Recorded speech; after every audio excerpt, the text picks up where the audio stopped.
بسم اللہ الرحمن الرحیم۔ السلام علیکم ورحمۃ اللہ وبرکاتہ۔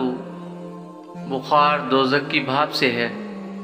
سیدہ اسماء بنت ابی بکر رضی اللہ تعالیٰ عنہ سے روایت ہے، ان کے پاس جب کوئی بخار میں مبتلا عورت لائی جاتی تو وہ اس کے لیے دعا کرتی۔ صحیح بخاری کتاب الطب، باب الحمى من فیح جہنم، دوا اور علاج کے بیان میں بخار دوزخ کی بھاپ سے ہے۔ سیدہ اسماء بنت ابی بکر رضی اللہ تعالیٰ عنہ سے روایت ہے کہ ان کے پاس جب کوئی بخار میں مبتلا عورت لائی جاتی تو وہ اس کے لیے دعا کرتیں اور پانی لے کر اس کے گریبان میں ڈالتیں اور کہتیں کہ رسول اللہ صلی اللہ علیہ وسلم ہمیں حکم دیا کرتے تھے کہ ہم بخار کو پانی سے ٹھنڈا کریں۔ ایک روایت میں ہے زمزم کے پانی سے ٹھنڈا کرو، مراد وہ بخار ہے جو صفرا کے جوش سے ہو۔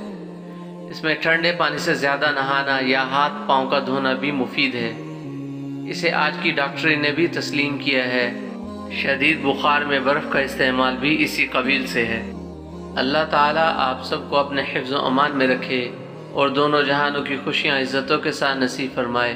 آمین ثم آمین، واللہ اعلم بالصواب۔